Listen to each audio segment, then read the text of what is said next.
Welcome back YouTubers to my channel of an everyday life of an Aspie. If you're new to my channel, I'm Aspie. I'm all about creating mental health and awareness, as well as sharing my life stories with Asperger's syndrome, OCD and the like, along with tips and advice along the way. I also shared basically some words of encouragement to hopefully give you guys hope, clarity and understanding of where you are guys maybe at in your life. Hopefully just to be your mental advocate and support person. So as I said, I'm going to try and make some of these videos as short and brief as possible. My playlist for the ones that I feel to explain right now of the narcissism versus psychopathic behaviors and all this other stuff that will come under that new playlist and I just recently created. And in advance, just to let you know, I'm no medical doctor, I'm just your normal everyday blog. So if you see any of the warning signs based on these ones, seek help for yourself, or just to maybe make sure that you're safe and actually get out if you feel unsafe with this relationship, whoever it may be. So without further ado guys, basically also some of this I'll be sharing with you all based on my life experiences of what I've learned hopefully. So hopefully we can learn something along the way, regardless of what it is. And I humbly apologise in advance though if you don't wish to hear about some of these, but like I said, this is one of the strong topics I want to share, even though it doesn't get shared about much because it does exist, of the narcissists versus psychopaths and everything else. We need to know the warning signs before it's too late, as well as obviously domestic violence obviously exists too, and we need to be on the lookout for what's going on, because obviously some of the stuff gets onto low key on doing it behind closed doors without us realising the signs before it's too late of our loved one that may be gone. Okay, this one's how to set healthy boundaries with a narcissist, maybe with no context, part 1 and part 2 will be broken down to, so that we can follow bit by bit, and hopefully within that part 2 might be a bit more in depth. I don't know, we'll have to see how time allows me. So let's begin this. As we know, one of the most difficult aspects in life when we're facing, basically when we're actually in a relationship where everything looks fine and well, everything's is happy as Larry, until something obviously comes to a crunch. Most of the difficult aspects of being tangled obviously in the web of a narcissist, however, is learning to set firm boundaries with them, because as we know with most narcissists, they don't typically have boundaries or have full boundaries themselves. Obviously we know that they like to try and win at all costs and maintain the power in the relationship, and they don't like obviously someone else to try and control them and actually set boundaries or whatever else, because obviously it's like we're taking their power away by giving them that attention and everything else that they're asking for. Because obviously with narcissists, as I see it, as narcissists likes to see us not just suffer, but see the reactions, how it is when they do lash out at us at any given moment of time. They also may even feel above the boundaries of the law. They don't have to follow court orders or certain proceedings from the cops or whatever. They may also find some of the personal boundaries that we have set in place easy to basically violate, so to speak. Okay, question is, or what I'm going to share with you all is, if you are in a relationship with a toxic narcissist or have ever been in one, you might have boundary issues yourself. Am I right here to clearly ask this question to you? Also to bear in mind before you answer to those two questions, so the next question is, have you thought about the boundaries you had for yourself in your life before you met this narcissist versus the ones you have now or had during the relationship? Did you have some values and morals that you followed by now, since the narcissist basically is pushing you to the extremity to a point where they are trying to manipulate you and your way of your thinking that you're at fault? Okay, as I said, just wait before you answer that. Let me clearly clarify something and clean this up. Okay, I'm not talking about the fun or silly games that you have of I'll never wear bottoms kind of boundary here. Had crossed it and had it, crossed it, can't wait to do it again, yo. I'm taking this I'm talking about the serious kind of effect of the intrinsic deep down in your gut feeling, gotta stick to it or your tummy will hurt kind of boundary. Okay, again, another thing I want to ask you is, have your basic personal standards has changed or been altered as a result of the relationship that you've been in with this toxic narcissist? While you're asking these questions to yourself or thinking these, I want to clearly, suggest that you think about this, because this is real serious of what I'm sharing. If you're unfortunate enough to have a narcissistic parental figure, or to have been in a relationship longer than you should have, do you even really know what your personal boundaries are, or have they been defined for you by the narcissist? Narcissists have a way of always pushing your boundaries, as I've just mentioned, trying to clearly illustrate. Sometimes even as a way to amuse themselves when they get bored, because obviously, as you know, with narcissists, they tend to push, waiting for a reaction from us. No, seriously, I'm not kidding. This isn't a form of exaggeration, imagination, or anything on my mind. I know from experience how this goes. Okay, I've been told many a times, basically, especially with maybe the same person or different people that I've been through in my life, of a narcissist, that maybe they just like to have fun and mess with people. They just want to, or some may clearly admit to themselves, not all, that they may intentionally start dramas to see what the other people around them will do, while they're trying to, still have that control buzz around them. Obviously, basically, they think it will be funny, but sometimes their agenda is more calculated just to amuse themselves. And that's when you've got to be extremely cautious and have your guards up and actually know basically when to get out if need be. The reason why, obviously, it's because when it comes to dealing with a narcissist on a regular basis, you've got to recognise that a certain amount of conditioning will happen to all of us in the way of change, spiritually, mentally, physically, and everything else in between of that. Even in maybe, especially those of us who are very intelligent, you might find yourself in a panic state, or if you have been, have to stand up for yourself to say no to someone. You might even have the physical symptoms that may include dry mouth, dissociation, where you get confused and foggy, not knowing where you are, might feel dizzy, nauseous, or just plain old anxious. Of course, this is exactly what the narcissist really wants out of us, because it allows him or her to remain, again, in control. He knows that if he or she nags, discredits us, as well as the boundaries that we may have already set, they have set repeatedly, or even for the first time if it's been crossed, you will eventually get tired of fighting and you'll just let it go, as in accept it, or at least not require them to justify or discuss it with you. And then you put yourself on the repeat phase button of this, so to speak, of this toxic cycle, again and again. Obviously, what does the cycle will look like in real life? Now, let's just basically clearly illustrate to you all right now, just a fictitious situation, okay, of a couple, Steve and Jane. Obviously, Steve, male, is a narcissist, versus the female, obviously, which is the semi-willing victim, Jane. Okay, at the very beginning of their relationship, they made a deal that neither would have close friends of the opposite sex. This deal was made at the request of a guy named, we'll say, Doug, and Jane happily complied with it, letting go of several close male friends of hers to secure her place in this guy's heart.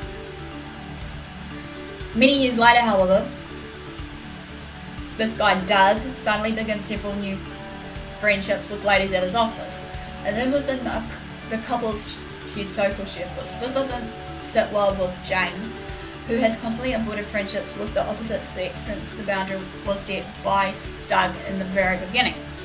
Jane then raises concerns, and Doug tells her she's being paranoid, she's crazy, that she's got nothing to worry about, but maybe he Doug does. But clearly, Jane obviously doesn't blindly trust him. Now, does this sound real to you, basically, when it comes down to it, of what I'm sharing with you all right now?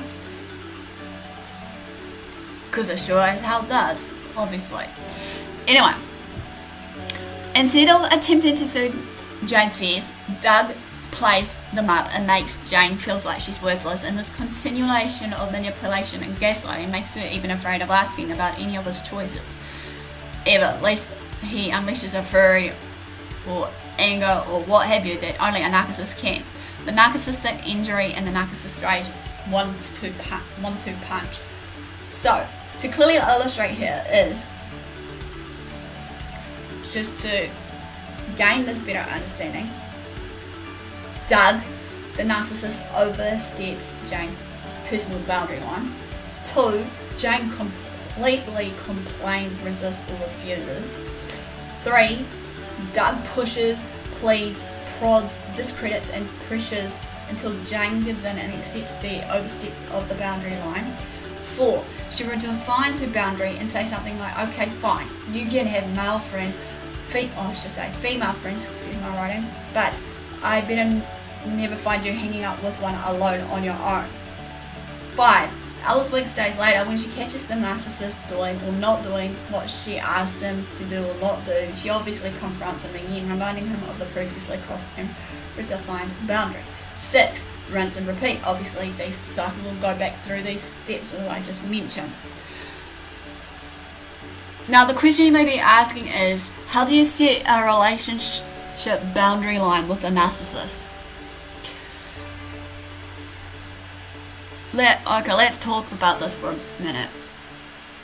While everyone's a little different in a way of how they've been brought up and their values and morals and ethics, however, there maybe are some certain basic boundaries that almost everyone may be able to benefit from setting in their lives, if they haven't done so already. When someone oversteps a relationship boundary line, and in other words, healthy relationship, whether it's spoken or unspoken, it becomes a serious concern for everyone that is involved. The person whose boundary has been overstepped is made to feel uncomfortable or even worse, and the person who did the stepping doesn't probably feel much better, assuming that they're not the narcissist. In most cases, the boundaries can easily be defined as, for most people, they can be maintained without extreme effort. However, some people, especially those who have a tendency to lean toward people pleasing, like I used to, tend to have trouble enforcing boundaries with people who fail to recognise them time and time again. Now enter the narcissist, because you know that they love people pleasers and empaths. This of course leads to a clouding of our general purpose in life, which can lead to depression, anxiety, and a number of other emotionally debilitating concerns, all of which can eventually lead to more serious and potential harmful physical issues later on.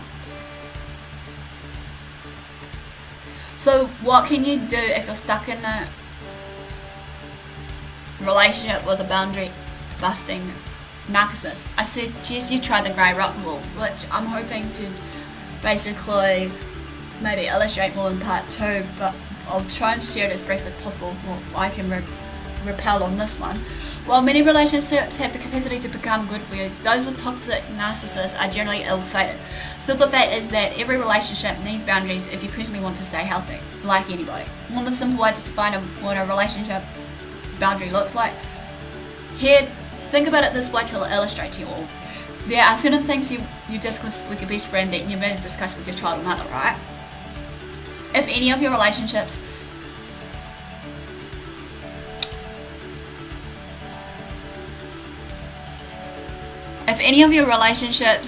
are leaving you irritable and overwhelmed, re-examine your boundaries, however. That's a good sign to redefine them. The boundaries you set in the relationships are a reflection of your ego and self-esteem. If you have a low sense of self-worth, your boundaries are going to be unhealthy. You're likely to be too focused on trying to please others and receive more love and approval from them. You'll be overextending yourself and demanding too little from the narcissist. If your ego is overinflated, your boundaries are aggressively set to maximize your own utility. It's your way or the highway for others. That's the role usually played by the narcissist, however. For best results, however, seek middle ground when setting the boundaries. Using these strategies will help you set boundaries that are empowering for both parties, for yourself, narcissist, and anyone else that's involved. Decide on your core values. What is your comfort level? Are you comfortable discussing your personal finances with others? Do you like friends or family just showing up at your front door, or would you like a little warning before they come around? Are you willing to let others borrow your car, money, or cup of sugar? How much honesty do you want to give and receive? Some of these values will vary depending on each person. Again, you might let your best friend borrow your car but no one else. Certain people might be able to spend the night on your couch while others can't. Determine what you need from the relationship. Communicate your needs to that other person in a healthy, non-blaming manner, if you can do so. This will require some measure of assertiveness. It's not fair to expect anyone to read your mind, however, and predict all your wants and needs all in one basket. Determine the other person's needs. Think win-win and approach the other person with a pleasant conversation about the wishes and needs in the relationship. Determine the consequences. How will you handle it if someone violates your boundaries? Remind others of your boundaries and then take the action. If someone shows up unannounced, don't let him or her in your home. If she's late again, you should leave and go somewhere else. Be consistent. It's natural for others to test you and change the rules all the time or just to suit them.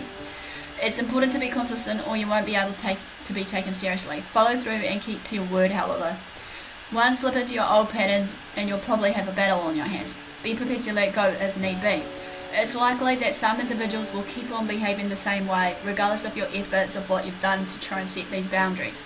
If a person is unable or unwilling to appreciate your boundaries and requirements, it might be best to examine the relationship yet again. A question I want to ask you is, are your relationship boundaries working for you? Redefining a relationship can be challenging and stressful for anyone. Change isn't always popular, and change, obviously, that takes into place can be scary. When people can no longer take advantage of you, you're sure to experience some resistance. But when you maintain your efforts consistently, you and those around you will ultimately benefit. I truly believe and am passionate about that it will best create a no contact with the toxic person as soon as possible if that need arises for the letting go completely. This will obviously grant you the space to turn inward and begin healing in yourself. Without the daily episodes that triggers your deepest unconscious wounds, sending you 10 steps backwards rather than making a way forward. But what if the person isn't someone you can't cut off your life right away? You may be questioning. You might have children or an existing business with this person, or an ongoing settlement or divorce that hasn't taken place yet.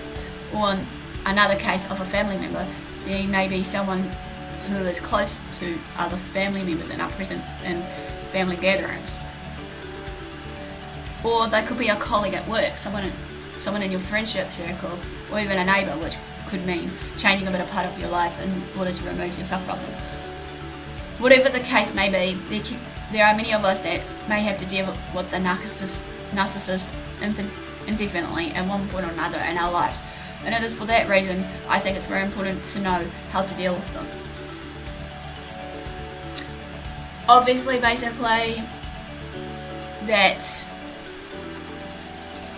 I believe that after dealing with what I went through in my life, basically, that I did believe I had to, initiate a conversation or engage with narcissists for a certain amount of period of time.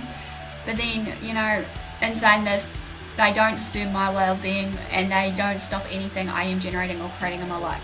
They literally have no effect on me. Obviously, these are some of the stuff to put in your mindset right now. They literally have no effect on me. They can't trigger me and confuse my thinking.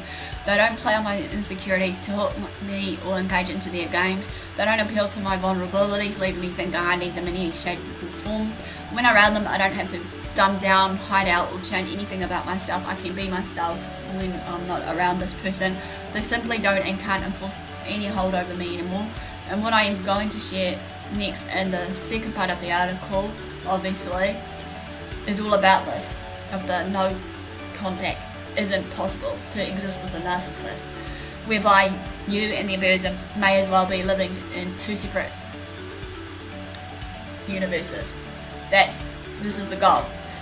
If your current situation means that you must face a narcissist, I truly hope this video series that I'm bringing out as a resource tool will help you to manage this in the most effective way possible and keep you safe from harm. Well, this basically quickly ends the first part of how to set healthy boundaries of a narcissist with no contact. Part 1. Give me the like for thumbs up, comment below, follow me on my social media sites, feel free to subscribe to my channel if you haven't done so, feel free to turn on the notification bell if you haven't done so, feel free to share these videos around to family and friends, as I said, because obviously these need to be shared with people so that we can know the warning signs and learn to educate and warn others. So in all further ado, guys, thanks for your support, thanks for watching. Until next time, I'll see you again soon. Ciao.